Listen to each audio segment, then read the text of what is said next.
باہر کا چالو ہے؟ جی جی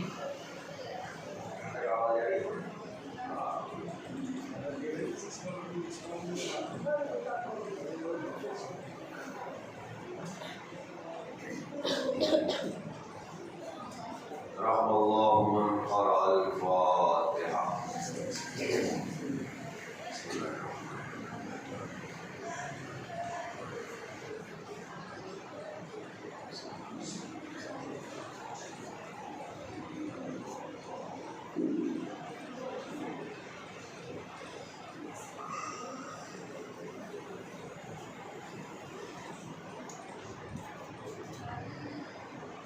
أعوذ بالله من الشيطان الرجيم. بسم الله الرحمن الرحيم.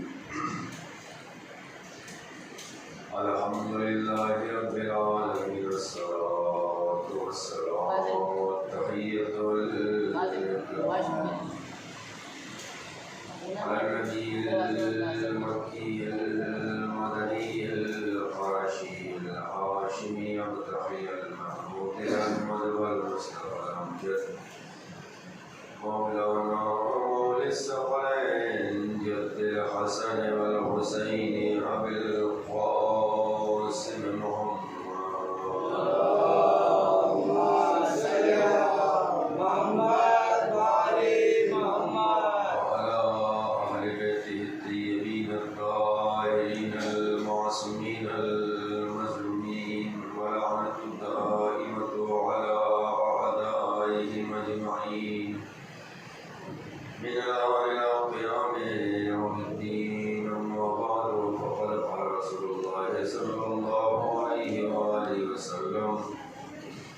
بسم الله الرحمن الرحيم. إني تارك فيكم الثقلين كتاب الله وهجرتي وأهل بيتي ما إن تمسكتم بهما لن تضلوا بعدي ولن يفترقا حتى يرد علي الحوض.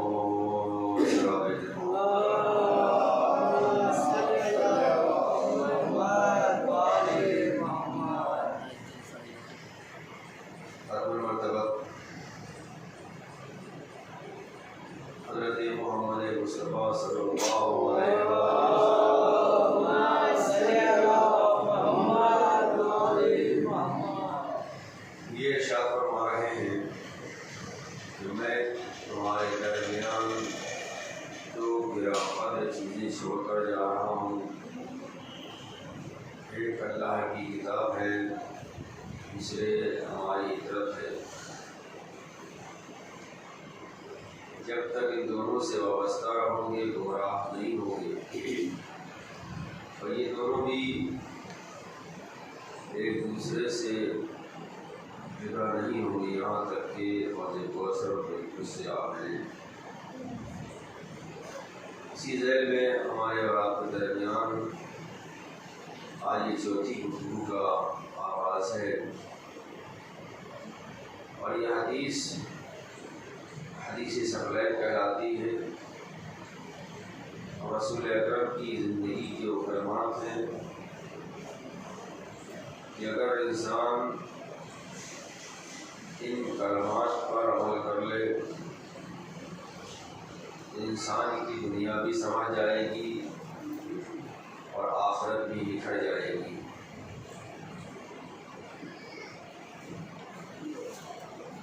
ظاہر سی بات ہے کہ رسول کی زبان سے نکلے ہوئے ہر خبریں، رسول کی زبان سے نکلا ہوا ہر لفظ اپنے اندر بہت سارے معنی، مفاہیم اور مطالب لیے ہوا رہتا ہے. رسول اکرم کی زندگی کے آخری فقرات اتنی تارک فیکم الثقلین، رسول اکرم کی زندگی کی عہد رسالت، مظاہر عہد رسالت ملنے کے بعد پہلے فقرے قولوا لا الہ الا اللہ وتفلحوا، تم لا الہ الا اللہ کہو نجات پا جاؤ گے. بڑھیا ہوتا ہے، بڑھیا ہوگا.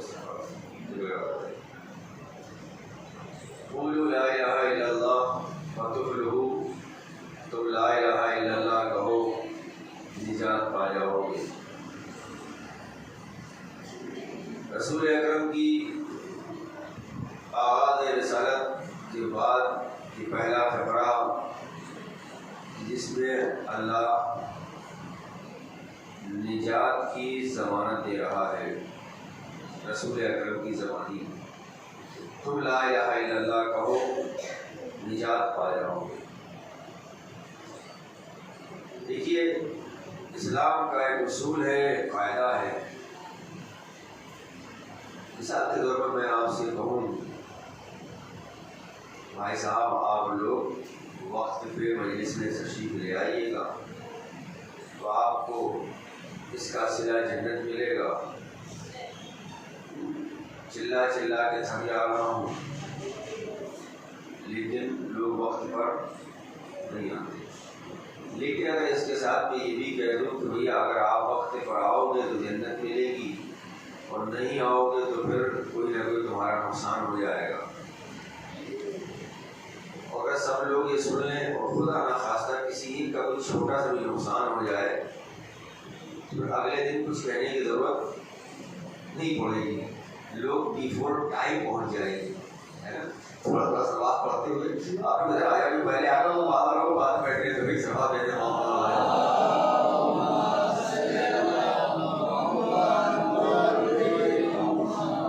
دیکھو سوال دیتے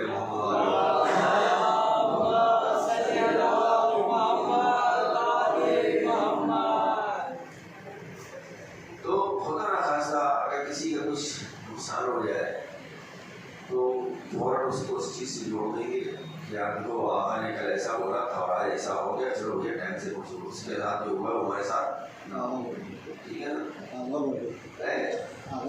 ہاں تو لیکن در حقیقت ایسا ہے نہیں۔ اسلام خوف کے ذریعے سے اپنے کو بنوا نہیں رہا ہے، جو لوگوں کے ذریعے جو خوف ڈال دیا جائے، بلکہ قرآن کہہ رہا ہے لا اکراہ فی الدین، دین میں کوئی جبر نہیں، یعنی دین کو قبول کرنے میں جبر نہیں ہے، زبردستی نہیں کرتا۔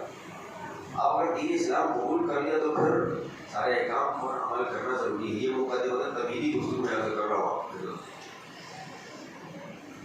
اب اسی طریقے سے آپ اگر دیکھیں لا الہ الا رسول اللہ نے کہا قولوا لا الہ الا اللہ فتفلحوا، تم لا الہ الا اللہ کہو نجات پا جاؤ گے۔ رسول نے نجات کی بشارت تو دی، لیکن رسول نے یہ نہیں کہا کہ اگر تم لا الہ الا اللہ نہیں کہو گے تو تم مثلا غرق ہو جاؤ گے، تمہارا کاروبار ڈوب جائے گا، تم تباہ ہو جاؤ گے، برباد ہو جاؤ گے۔ اگر رسول اکرم یہ کہہ دیتے نا کہ جتنے ادبا طیبہ شیبہ جتنے بھی یہ سب تھے نا سب سے پہلے اسلام کو بھاگ جاتے، لیکن رسول نے یہ نہیں کہا، بلکہ رسول نے کیا کہا نجات کی خوشخبری دی۔ یہ نہیں کہا کہ تم ڈوب جاؤ گے، مر جاؤ گے، غرق ہو جاؤ گے، تمہارا بیڑا غرق ہو جائے گا، نہیں، یہ نہیں کہا۔ اب ہماری سمجھ میں یہ نہیں آتا کہ جب رسول اسلام کا پیغام پہنچا رہے ہیں، کلمہ توحید پہنچا رہے ہیں، تو رسول وہاں سے بشارت دے رہے ہیں، ڈرا نہیں رہے ہیں۔ یہ نہیں کہہ رہے کہ تمہارا نقصان ہو جائے گا، یہ نہیں کہہ رہے کہ تم مر جاؤ گے، یہ نہیں کہہ رہے کہ تمہارا جو ہے کاروبار ٹھپ ہو جائے گا۔ ہماری سمجھ میں نہیں آتا کہ پھر ہمارے درمیان یہ باتیں کہاں سے آ گئی کہ اگر تم یہ نیاز دلاؤ گے تو تمہارا فائدہ ہوگا اور اگر نہیں دلاؤ گے تو تمہارا نقصان ہوگا، ہے نا؟ بہت سے لوگ غریب ہیں لیکن ڈر کے مارے جو ہے وہ مسئلہ کے ساتھ کوئی نیاز دلا رہے ہیں۔ کیا ابھی آج کل دیکھیے واٹس ایپ پہ ابھی بھی لوگوں میں یہ چیز چل رہی ہے، آپ واٹس ایپ کھولیں گے ایک میسج پڑا ہوگا فلاں جگہ یہ خواب دیکھا، فلاں لڑکی نے، فلاں عورت نے یا فلاں آدمی نے، اس نے یہ دیکھا کہ ہم شہزادی زینب کو خواب میں دیکھا، سیدہ زینب کو خواب میں دیکھا، انہوں نے کہا تم یہ نیاز دلاؤ، تم ایسا کرو ایسا کرو ایسا کرو، اگر کرو گے تو تمہیں فائدہ ہوگا، نہیں کرو گے تو نقصان ہو رہا ہے۔ یعنی رسول جب کلمہ توحید پہنچا رہے ہیں تب تو نقصان پہنچا نہیں رہے ہیں، اور یہ جو روایتیں آ رہی ہیں، جو میسج چل رہے ہیں، یہ غلط ہیں۔ سماج میں یہ ڈر پیدا کرنا، خوف پیدا کرنا، یاد رکھیے گا یہ جو چیزیں چل رہی ہیں یہ بھی دشمنان اسلام کی سمجھی سوچی سازشوں کا نتیجہ ہے۔ یہ ان کی ان سازشوں میں سے ایک سازش ہے کہ اگر ان کو یہ پہنچا دو گے تو آج رات ایسا میسج فارورڈ کر دو، تمہارا اتنا فائدہ ہو جائے گا۔ اب اس بیچارے نے فائدے کی طرح سے یہ ڈر کی خوف سے اس نے میسج پہنچا دیا، اب اس کا وہ کام نہیں ہوا. اب وہ سوچتا ہے کیا ہے ہم نے تو یہ میسج آیا تھا اور ہم نے پہنچا دیا لیکن ہمارا کام نہیں ہوا. یعنی کہیں نہ کہیں سے اسلام کے خلاف تمہیں تیار کیا جا رہا ہے, تمہارے عقیدوں کو کمزور کیا جا رہا ہے. اس بات کو سمجھنے کی ضرورت ہے. ایسا نہیں کہ میسج کوئی بھی میسج آیا ہم نے دیکھا اور دیکھنے کو فوراً فارورڈ کر دیا کہ دیکھو یہ آیا کہاں سے ہے, یہ مال کہاں کا ہے. ہم کیا کرتے ہیں جیسے ہی آیا ویسے اس کو فارورڈ کر دیا. ہمیں گفتگو یہیں سے شروع ہوئی تھی نا. رسول اللہ نے کیا کہا, قولوا لا الہ الا اللہ فتفلحوا, تم لا الہ الا اللہ کہو نجات پا جاؤ گے. رسول نے یہ تو نہیں کہا کہ تم اگر کہو گے تو نجات پاؤ گے, نہیں کہو گے تو. اگر رسول اکرم یہ کہہ دیتے کہ نہیں کہو گے لا الہ الا اللہ تو غرق ہو جاؤ گے, تباہ ہو جاؤ گے, برباد ہو جاؤ گے, تو آج یہ سارا عرب یہ جو کرو رسول اکرم جیسے ہی پیغام پہنچایا تھا, چونکہ رسول اکرم کو کفار اور مشرکین صادق مانتے تھے, سچا مانتے تھے کہ رسول جو کہے گا وہ ہو کر رہے گا, جو کہے گا وہ ہو کر رہے گا. بجائے اس کے رسول خوشخبری دلا دیتے تم کو یہ کہنا پڑے گا, نہیں کہو گے تو ایسا ہو جائے گا, تو سب کے سب مسلمان ہو جاتے. لیکن رسول نے ایسا نہیں کیا. اور اس کے علاوہ اب انسان ڈر جاتا ہے, خوف کھا جاتا ہے. ہماری مائیں اور بہنیں خاص طور سے بہت زیادہ جو ہے بہت جلدی جو ہے ان چیزوں میں آ جاتی ہیں. ہماری میسج ہوتا نا کہ میسج آتا ہے کہ فلاں اللہ نے یہ کہا کہ آپ جو ہے مثلا اس کی نیاز دلاؤ اور اتنے دن تک دلاؤ. اب عورتیں شروع ہو جاتی ہیں اس میں, فلاں جو ہے وہاں سے میسج آیا ہے کہ فلاں شخص نے یہ خواب دیکھا ہے کہ آپ اپنے گھر میں جو ہے مثلا چاول بناؤ, میٹھے چاول بناؤ اور اس میں یہ کرو اور اس میں یہ کرو. اب بیچاری عورتیں پریشان ہیں, فلاں یہ کھائے گا کون, کھانے والے کون ہیں, اب وہ کھایا ہوگا ویسٹ ہوگا, وہ برباد ہوگا, اس کا ذمہ دار کون ہوگا. نہیں, اہل بیت ایسا کچھ نہیں چاہتے کہ جہاں پر ہمیں مشقت پیدا ہو جائے, جہاں رزق کی بربادی ہو جائے. لیکن ہم کیا ہے, ہم جہاں میسج آیا, بہت سارے میسج ابھی کچھ دن پہلے چل رہا تھا ایسا کرو تو یہ ہو جائے گا, ایسا وہاں سے وہ فتویٰ آیا ہے, وہاں سے وہ آیا ہے. بھائی فتویٰ آیا تو پہلے علماء کو معلوم ہوگا یا پہلے جاہلوں کو معلوم ہوگا؟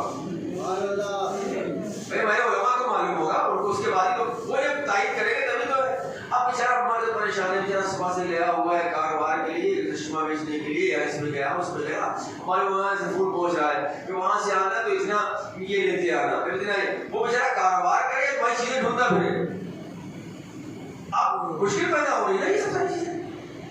تو اسلام کے ذریعے سے میں اسلام کی طرف سے زبردستی میسج بنا کے بھی پہنچائے جا رہے ہیں, تم ایسا کرو ایسا کرو ایسا کرو ایسا کرو ایسا کرو, نہیں کرو گے تو یہ ہو جائے گا. اب بیچارہ ڈر کے مارے یہ سب کر رہے ہیں. نہیں, یاد رکھو شہزادی زینب سلام اللہ علیہا یزید کے دربار میں کھڑی ہیں, لیکن مجھے کیا بتاؤ کہ کیا یزید کو یا اس کے درباریوں کو شہزادی زینب نے یہ کہا تو وہ غرق ہو جائے, ڈوب جائے, مر جائے, کیا کہا ہے؟ یا وہاں شامیوں میں کہا ہے کہ تم لوگ سب مر جاؤ. یہ اور بات ہے, انہوں نے کہا کہ ضرورت بڑا مقدر بن چکا ہے, اس لیے تم نے بے وفاداری کی ہے, تم نے بے وفائی کی ہے, وہ ایک الگ مسئلہ ہے. لیکن نہیں, ایسا نہیں کہا. جس کو قید کرے, سید سجاد نے کیا کہا, یعنی اتنی زحمتیں اٹھا رہے ہیں, ہاتھ میں کڑیاں, پیروں گڑیاں, گرم گھاٹ ہو گئے, اس کے بعد جب یہ نہیں کر رہے ہیں تو ذرا سوچی, جب دشمن کے لیے وہ بد دعا نہیں کر رہے ہیں تو کیا ان کے جو چاہنے والے ہیں, کیا زینب سیدہ زینب یہ چاہے گی کہ ان کے چاہنے والے برباد ہو جائے؟ یہ ہمیں غور کرنا ہے, فکر کرنا ہے. اسلام بیت محمد اور آل محمد.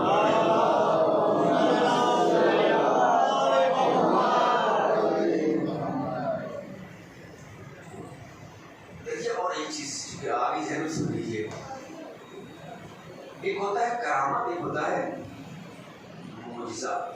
ٹھیک ہے, معجزہ نبی یا امام اپنی نبوت اور امامت کو ثابت کرنے کے لیے معجزہ دکھاتا ہے, یہ ہے معجزہ. کرامت اسے نہیں کہتے, کرامت دوسری چیز ہے, لیکن معجزہ کیا ہے؟ نبی یا امام اپنی نبوت اور امامت کو ثابت کرنے کے لیے معجزہ دیکھتا کہ لوگ یہ مانیں کہ یہ نبی ہے, لوگ یہ ماننے کے لیے امام ہے. ہم سب کا عقیدہ امامت پر ہے یا نہیں ہے؟ امام کو معجزہ دکھانے کی ضرورت ہے نہیں ہے, ضرورت ہے. جب ضرورت نہیں ہے تو آپ صاحب یہاں بیٹھے ہوئے ہیں, مجلس ہو رہی رات میں, بہت دیکھیے تھوڑی سی سخت گفتگو ہے لیکن سننا پڑے گی. مجلس ہو رہی رات میں, رات کا وقت ہے, مجلس ہو رہی ہے. اب کسی کو کوئی تصویر دکھی, ارے معجزہ ہو گیا, ارے معجزہ ہو گیا, سارے لوگ اسی کے پیچھے دوڑے ہوئے موزہ. یہ موزہ نہیں, یہ کرامت ہے. اور پھر آپ یہ کیسے کریں, کرامت بھی ہے. کیونکہ جب فرش زیادہ بیچتی ہے تو انسانوں کے علاوہ اجنہ بھی آتے ہیں, اجنہ بھی آتے ہیں, ملائکہ بھی آتے ہیں. بھائی نبی اور امام کو اس وقت موزہ دکھانے کی ضرورت ہی نہیں. اور نبی اور امام, میں بتاؤں, نبی اور امام کو اس وقت موزہ دکھانے کی ضرورت نہیں ہے. اب ہوتا ہے کہ بہت ساری چیز, بہت سی جگہوں پر ایسا ہوگا کہ صاحب عالم میں خون نکل رہا ہے اپنے آپ. کیا نکل رہا ہے؟ اور وہ کیا, وہ ماتم, ہائے مولا, ہائے مولا, ہائے مولا. بھائی ذرا کرنے کے لیے وہاں جتنا بھی ہوں گے, ملائکہ بھی ہوں گے. موزہ نہیں, یہ سب سے بڑا موزہ بتاؤں اہل بیت کا کیا ہے؟ سب سے بڑا موزہ اہل بیت یہ ہے کہ ہمارا وجود ہی ہے سب سے بڑا موزہ ہے. ہم شیعان حیدر کرار کا وجود, یہ ان کا سب سے بڑا موزہ ہے. یا چاروں طرف دشمن ہم کو گھیرے ہوئے ہیں, مارنا چاہتے ہیں, ختم کرنا چاہتے ہیں, ہم کو نشو نابود کرنا چاہتے ہیں, اس کے بعد بھی ہم باقی ہیں. اس سے بڑا موزہ اور کیا ہوگا اہل بیت کا ہمارے لیے؟ اس طرح بیت محمد علیہ محمد.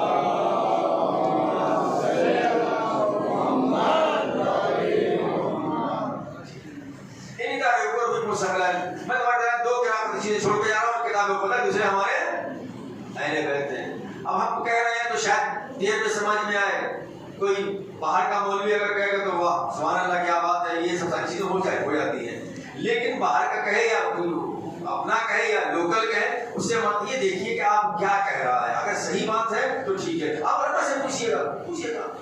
بہت سے میں نے دیکھا ہے لوگوں کو ذکری کرتے, خطابت کرتے ہیں, اور خطابت کرتے کرتے ذاکری کرتے کرتے وہاں ممبر میں بیٹھے ہوئے ہیں, اور بیٹھتے بیٹھے مجلس میں چاروں سے لائٹ بند کر دی گئی. شام غریبہ کی مجلس ہے, کوئی مجلس سے لائٹ بند کر دی گئی. ایک مرتبہ ذاکری ممبر سے بیٹھے بیٹھے کہہ دیتا ہے, ہمیں دیکھو وہاں پر امام مالک ہمیں والا پر نور دکھائی دے رہا ہے. دیکھو یہ اہل بیت کا موزہ ہے. اہل بیت کا موزہ اپنے چاہنے والوں میں, کیا چاہنے والے امام کو امام نہیں مان رہے. امام کو بھائی موزہ دکھایا ہی اسی لیے جاتا ہے تاکہ امام پر یقین پیدا ہو جائے. اگر یقین نہیں ہوتا ہم فرش اعلیٰ پہ آتے کیوں؟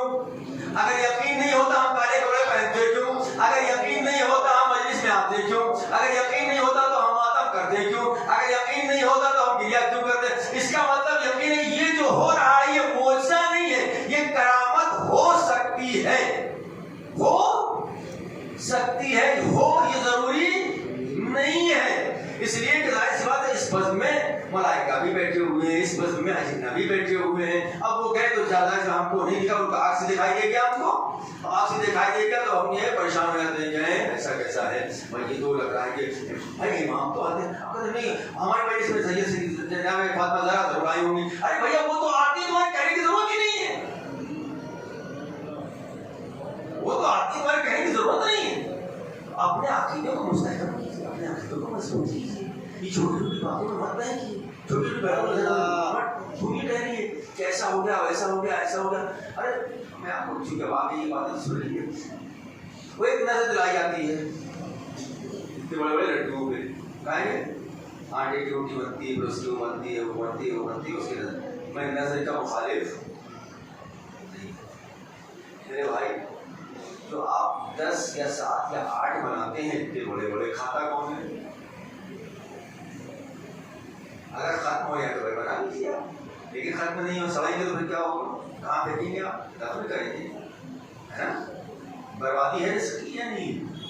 کون سی شریعت میں لکھا ہے, کس کتاب میں لکھا ہے کہ تم 12 لڈوؤں پہ ہی نظر دلاؤ گے, 12 اماموں کی تبھی ہوگی. بھائی ایک لڈو پہ کتنی نظر ہو سکتی ہے امام کی؟ وہ کثرت کو نہیں دیکھتے, وہ نیت کو دیکھتے ہیں. اگر نیت تم ایک گلاس پانی پر دلا دو گے نا تو تب بھی قبول ہو جائے گی نیت اگر اچھی ہے, اور اگر نیت اچھی نہیں ہے تو تم 50 بکرے ذبح کر کے سب کو ایسے ہی بانٹ دو گے تب بھی قبول نہیں ہوگی. ایک سنا دیتے محمد آل محمد.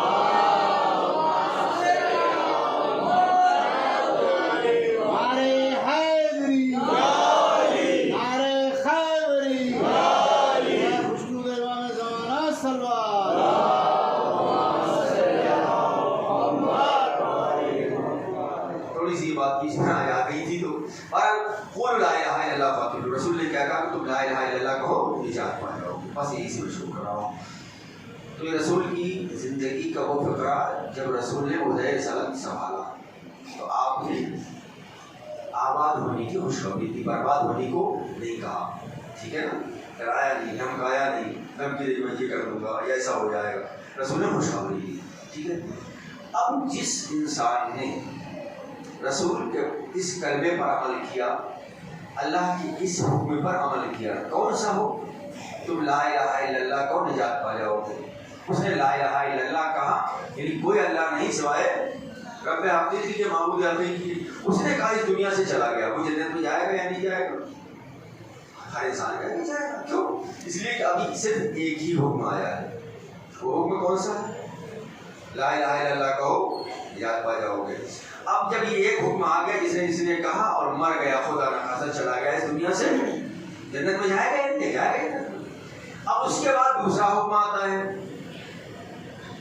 دوسرا کوئی حکم آیا تو اب اس کو کرنا کیا ہے؟ لا الہ الا اللہ بھی کہنا ہے اور دوسرا حکم بھی ماننا ہے. جس نے یہ دو حکم آئے دونوں پہ عمل کر دیا، مر گیا، جنت میں چلا گیا. تیسرا حکم آیا، دو حکم مانے تھے، تیسرا بھی مان لیا، مر گیا، جنت میں چلا گیا. چوتھا حکم آیا، تین حکم مان چکا، چوتھا بھی مان لیا، مر گیا، دنیا سے چلا گیا. ٹھیک، حکم آتے گئے، یہ عمل کرتا گیا، اس دنیا سے جو بھی چلا جائے گا عمل کرتے وہ جنت میں چلا جائے گا. اب حکم بڑھتے گئے تو ظاہر سی بات ہے عمل بھی زیادہ ہونا چاہیے. لا الہ الا اللہ محمد رسول اللہ، یہ سب ساری چیزیں ہیں جتنے بھی احکام آتے گئے. اب ایک حکم آیا، رسول اکرم نے فرمایا کہ الحسن والحسین سید شباب اہل الجنہ، حسن اور حسین جنت کے جوانوں کے سردار ہیں. یعنی لا الہ الا اللہ بھی کہنا پڑے گا، محمد رسول اللہ بھی کہنا پڑے گا، علی ولی اللہ بھی کہنا پڑے گا، نماز بھی پڑھنا پڑے گی، روزہ بھی رکھنا پڑے گا، حج بھی کرنا پڑے گا، زکوٰۃ بھی دینا پڑے گی. یہ سب ساری چیزیں کرنے کے بعد حسین کو جنت کے جوانوں کا سردار ماننا پڑے گا. ٹھیک ہے. اب اس کے بعد رسول اکرم نے فرمایا کہ حاضان امامان قادا اور قادا اقامہ، یہ دونوں امام ہیں، چاہے بیٹھے ہوں چاہے کھڑے ہوں، یعنی چاہے سلو کرے چاہے جنگ کرے، وہ سارے احکام ماننے کے ساتھ ساتھ حسنین کو جنت کے جوانوں کا سردار بھی ماننا پڑے گا اور دونوں کو امام بھی ماننا پڑے گا. یہ میں مثال دے رہا ہوں. اب رسول اکرم نے اور ارشاد فرمایا، کیا فرمایا؟ فاطمہ تو بذات امی، حالانکہ یہ احکام پہلے کے ہیں. فاطمہ تو بذات امی، فاطمہ میرا جگر کا ٹکڑا ہے. یعنی آپ نے نماز کو بھی پڑھنا ہے، روزے کو بھی رکھنا ہے، حج بھی کرنا ہے، زکوٰۃ بھی دینا ہے اور اہل بیت کی جو فضائل ہے وہ بھی ماننا ہے اور فاطمہ کو رسول کا ٹکڑا بھی ماننا ہے.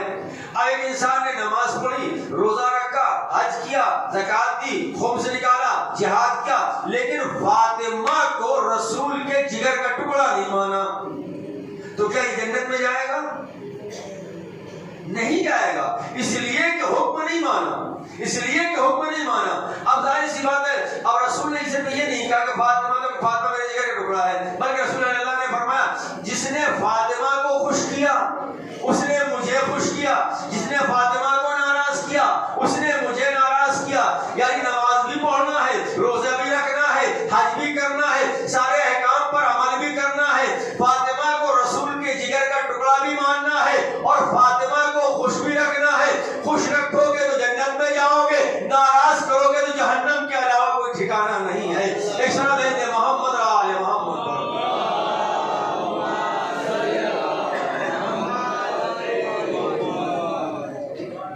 سارے کام ماننا پڑیں گے. اب رسول کی زندگی کے پہلے کلمات ہیں، رسول کی زندگی کا آخری کلمہ کیا ہے؟ میں تمہارے درمیان دو گرام سارے چیزیں چھوڑ کر جا رہا ہوں، ایک کتاب خدا ہے، دوسرے ہمارے اہل بیت ہیں. یعنی سارے احکام کو ماننے کے ساتھ ساتھ کتاب خدا کو بھی ماننا ہے اور رسول کی اطاعت کو بھی ماننا ہے. ایک نے کہا کہ حسبنا کتاب اللہ، اللہ کی کتاب ہمارے لیے کافی ہے، وہ نجات نہیں پائے گا. ٹھیک ہے. جب تک کہ کتاب کے ساتھ ساتھ معلمین کتاب کو نہیں مانا جائے گا. ایک اور صحابہ ہے محمد آل محمد.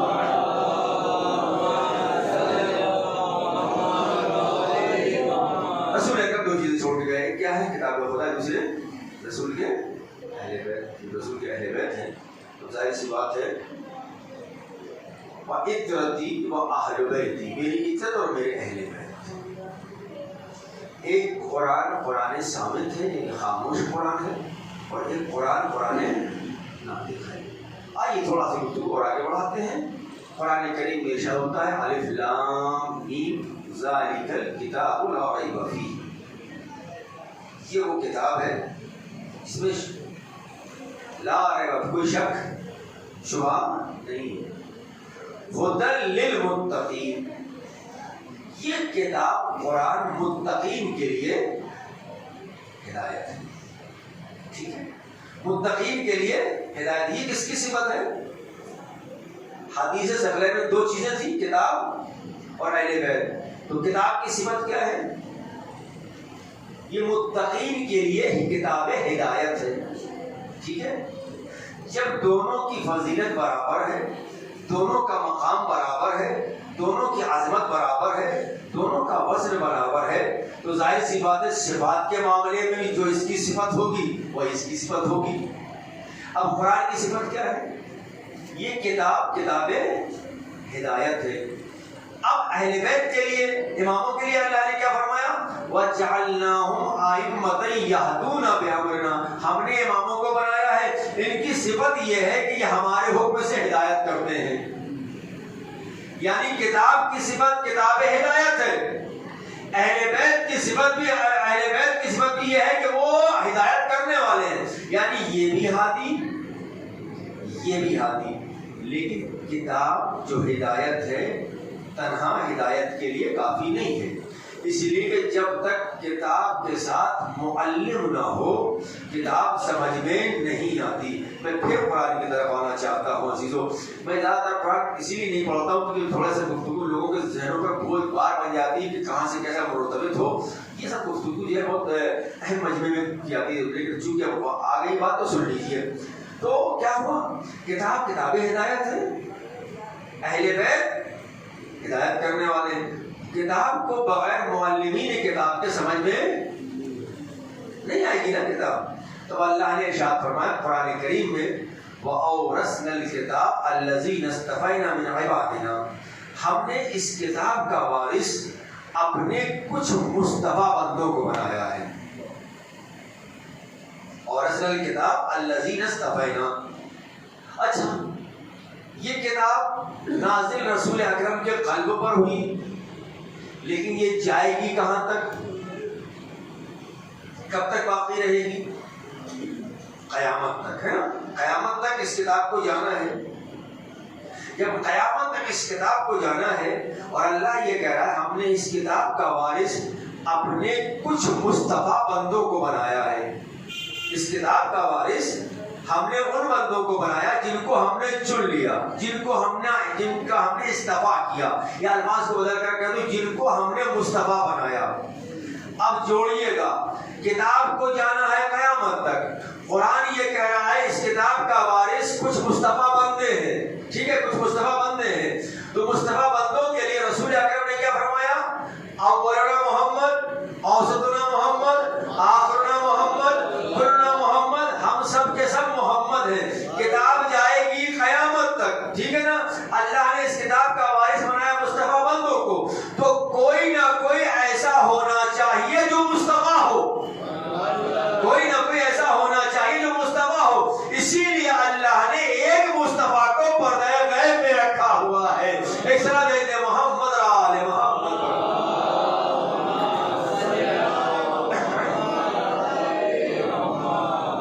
ایک اور سلام دے محمد آل محمد۔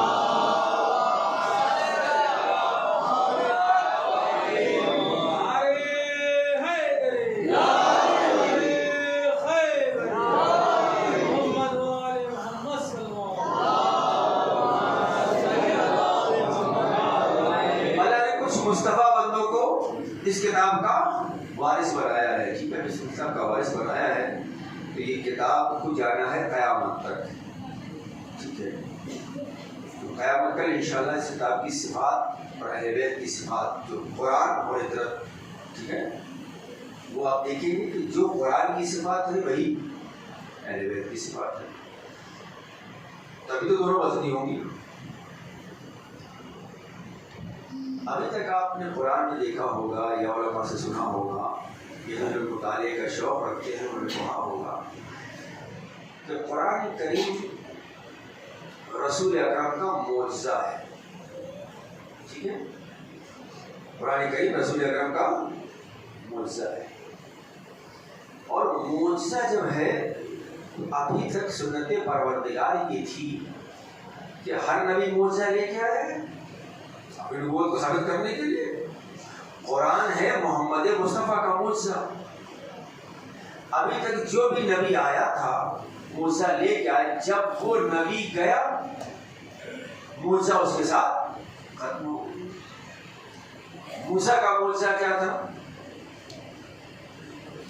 ڈنڈا، عصا پھینک دیا، اژدہا بن گیا. سر کے نیچے لگ رکھا، تکیہ بن گیا. یہ موسیٰ کے عصا کا معجزہ تھا. موسیٰ کا معجزہ جو عصا تھا تو اس کا کمال تھا. جناب عیسیٰ کا معجزہ کیا تھا؟ مردوں کو زندہ کرنا، مریضوں کو شفا دینا. عیسیٰ گئے، معجزہ چلا گیا. پھر نبی نہیں رہا تو معجزہ چلا گیا. داؤد کا معجزہ کیا تھا؟ لوہے کو نرم کر دیتے تھے، موم بن جاتا تھا. اتنا زیادہ لوہے کو پگھلا دیتے تھے تو آپ اس کو جیسے چاہیں ویسے اس کو موڑ سکتے ہیں. ٹھیک ہے. موسیٰ کا معجزہ، موسیٰ گئے چلا گیا. عیسیٰ کا معجزہ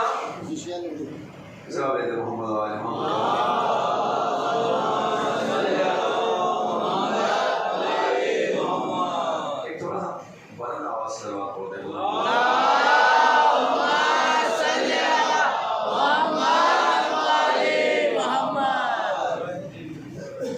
موسیٰ کا معجزہ، موسیٰ گئے چلا گیا. عیسیٰ کا معجزہ، عیسیٰ گئے چلا گیا. ہر نبی جو معجزہ لے کے آیا تھا جب وہ اس دنیا سے گیا معجزہ بھی چلا گیا. ٹھیک ہے. اب یہ اللہ کی سنت بن گئی کہ ہر نبی کے ساتھ اس کا معجزہ بھی چلا جائے گا. قرآن کس کا معجزہ ہے؟ آخری نبی کا. ابھی تک قرآن یہ کہہ رہا لن تجد لسنت اللہ تبدیلا. اللہ کی سنت میں کوئی تبدیلی نہیں ہوتی. بھائی نبی موسیٰ کا معجزہ چلا گیا موسیٰ کے ساتھ، عیسیٰ کا معجزہ عیسیٰ کے ساتھ چلا گیا. ٹھیک ہے. داؤد کا معجزہ داؤد کے ساتھ چلا گیا. اب یہ قرآن ہے نبی محمد مصطفیٰ کا معجزہ. قرآن کو معجزہ ہے.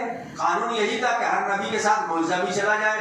ہونا تو یہ چاہیے تھا کہ جب محمد گئے ہیں یہ معجزہ بھی چلا جاتا. قرآن کا باقی رہنا اس بات کی دلیل ہے کہ کوئی محمد ہے، کوئی محمد ہے. اگر قرآن باقی ہے تو اس کا مطلب یہ ہے کوئی محمد ہے. اب یہ اور بات ہے کہ ظاہر ہے پردہ غیب میں ہے. ہمارا عقیدہ یہ ہے کہ محمد ہے مگر پردہ غیب میں ہے. اس طرح لینے محمد راج محمد.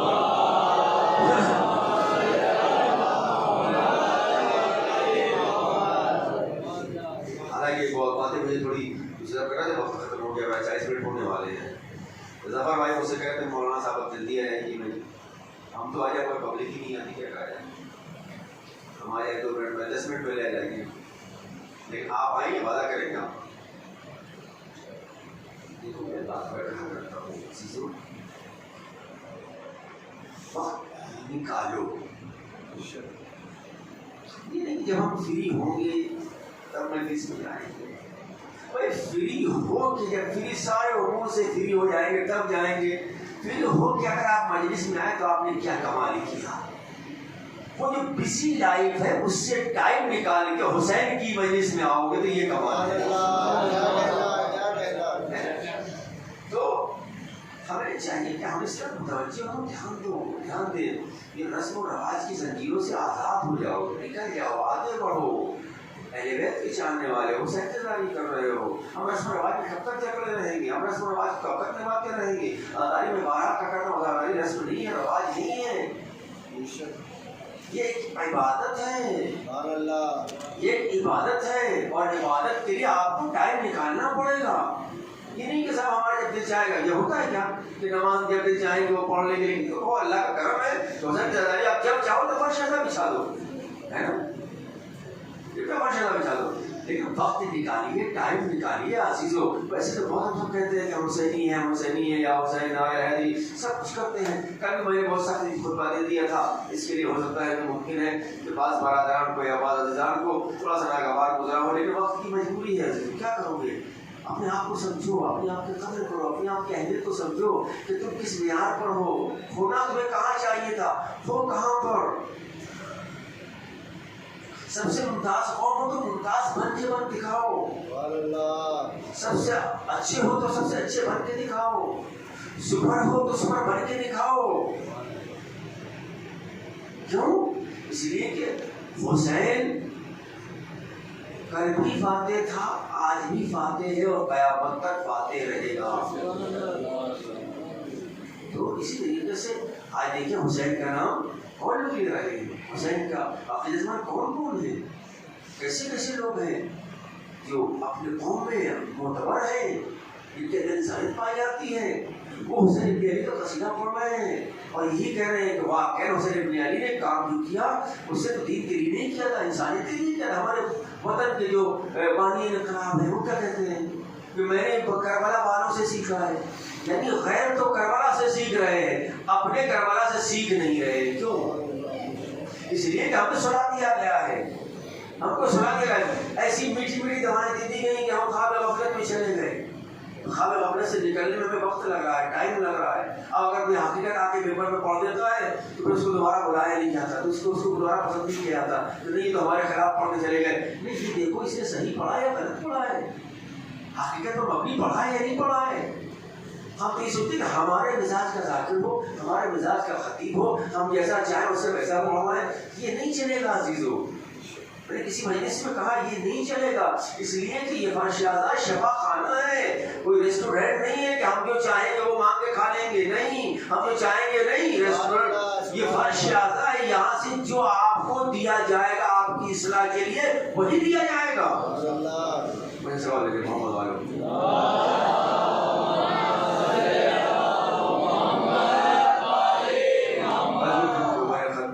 چاہتا یہ ہوں کہ آج ایسے دو بچوں کا ذکر کروں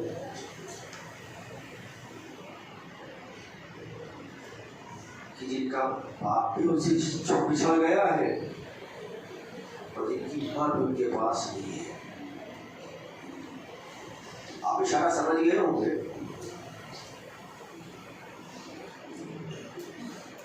کربلا میں 3 شخصیتیں ایسی تھیں کہ جن کی نسل کربلا میں ختم ہو گئی, اپنا سب کچھ برباد کر دیا. ان میں سے پہلی شخصیت جناب مسلم ابن عقیل کی تھی. مسلم کے 4 بیٹے تھے, 2 کوفے میں شہید ہوئے, 2 کربلا میں شہید ہوئے. دوسری شخصیت کو کل انشاءاللہ ذکر کروں گا ان کا. دوسری شخصیت جناب زینب اولیاء مقام ہے. 2 بیٹے تھے, دونوں کو حسین پر صدقہ کر دیا.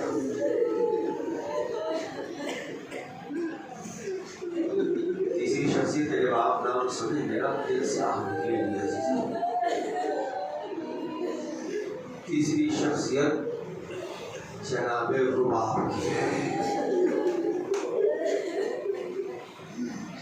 ایک 6 مہینے کا بچہ تھا, ایک 3.5 یا 4 سال کی بچی تھی. اصغر کربلا میں قربان ہو گیا, سکینہ زندان شام میں سو گئی.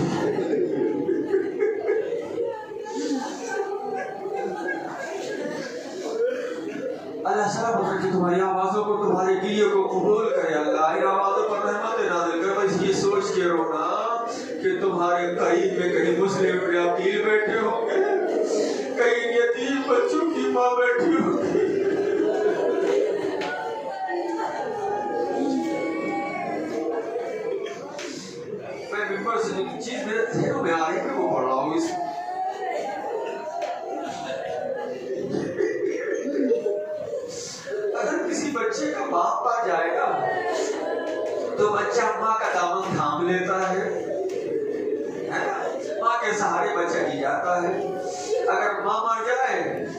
آپ کے سارے بچے جی رہے تھے. مسلم کے 2 بچے جو کوفے میں تھے نا، باپ بچھڑ چکا تھا، ماں پاس نہیں تھی، بچے کس کے ساتھ جیتے.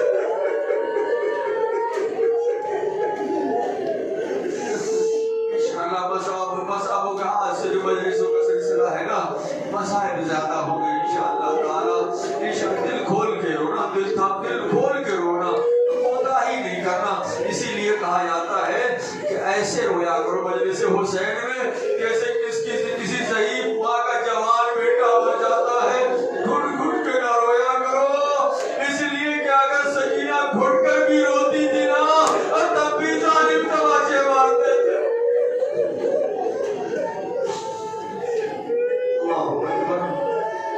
تو بچے ہیں نا، ماں پاس میں نہیں ہے نا، باپ شہید ہو گیا، بچے بھٹک رہے ہیں. ابن زیاد کی قید میں پہنچے، 1 سال ابن زیاد کی قید میں رہے. ایک دن بچوں نے کہا، بڑے بھائی نے چھوٹے بھائی سے کہا چلو آج اس دروگہ سے جو زندان کا نگہبان ہے اس سے کہا جائے. جب وہ شام کو آیا تو بچوں نے کہا یا شیخ کیا تم محمد مصطفیٰ کو پہچانتے ہو؟ اس نے کہا ہاں وہ ہمارے رسول ہے. تو انہوں نے کہا، بچوں نے کہا کیا تم علی بن ابی طالب کو جانتے ہو؟ کہا ہاں علی بن ابی طالب کو جانتے ہو، رسول کے بھائی ہیں، ان کے داماد ہیں. بچوں نے کہا کیا تم عقیل ابن جعفر کو بھی جانتے ہو؟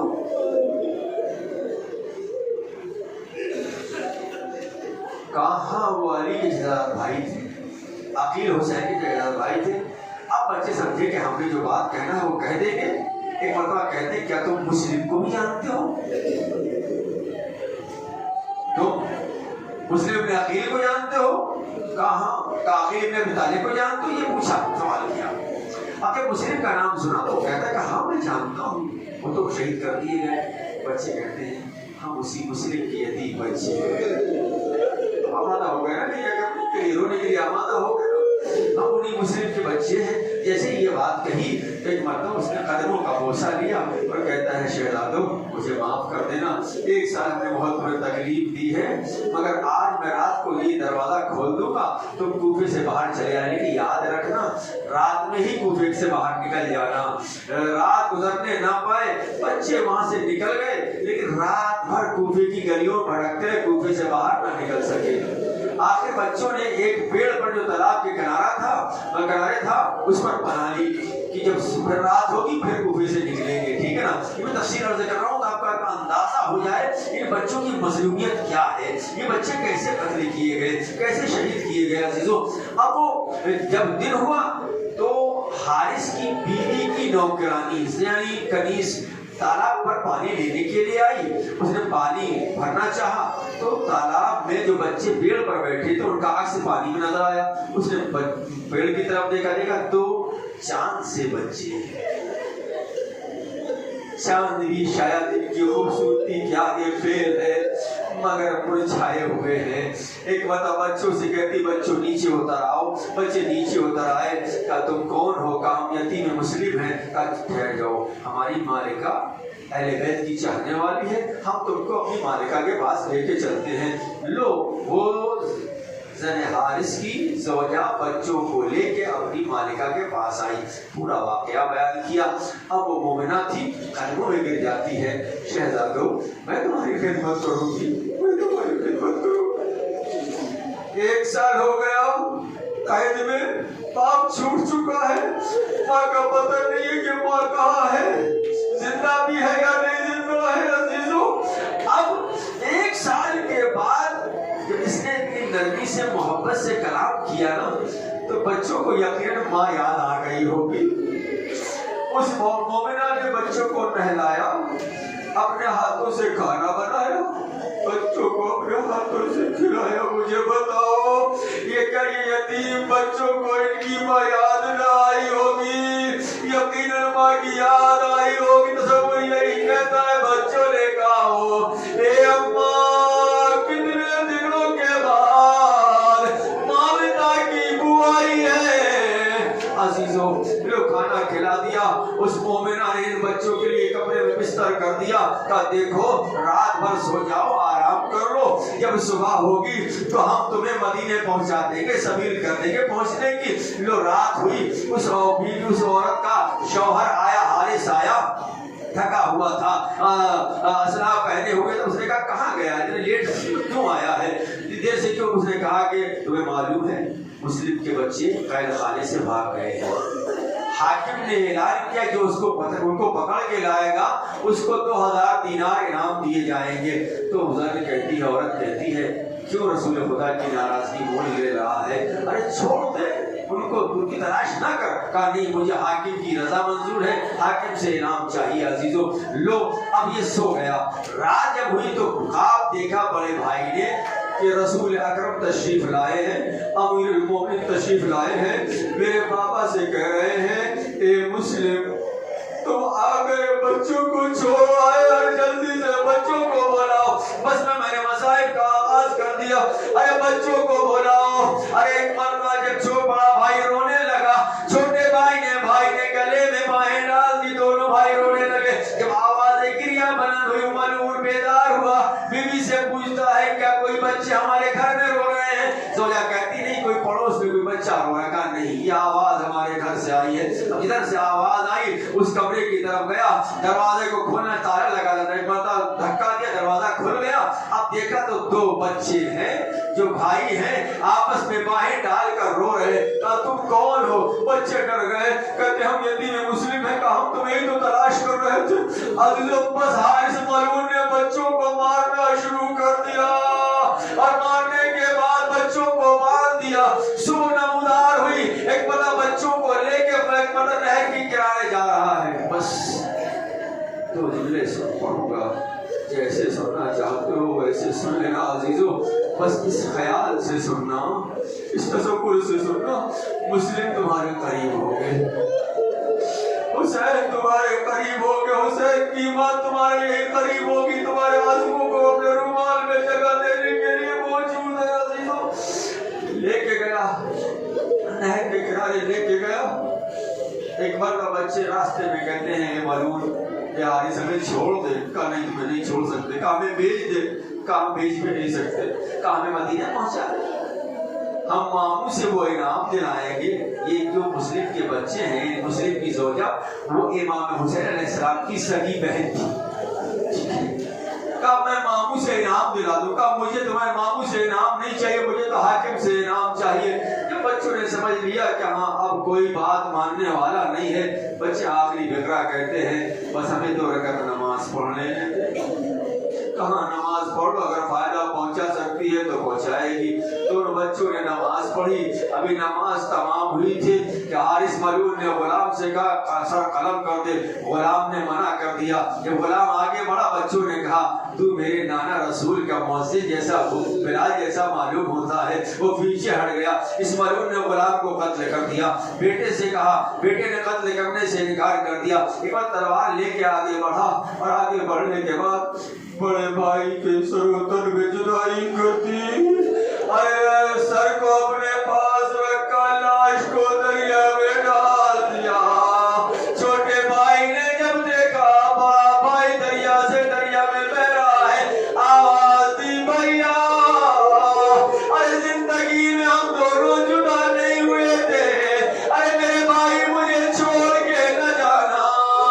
ارے بہتی ہوئی لاش ٹھہر گئی. حارث ملعون نے تلوار نکالی, چھوٹے بھائی کے سر کو تن سے جدا کر دیا, سر کو اپنے پاس رکھا, ارے تن کو دریا میں پھینک دیا. اب جو بڑے بھائی کی لاش دریا میں ٹھہری ہوئی تھی, اب دونوں بھائیوں کے جسم قریب ہوئے.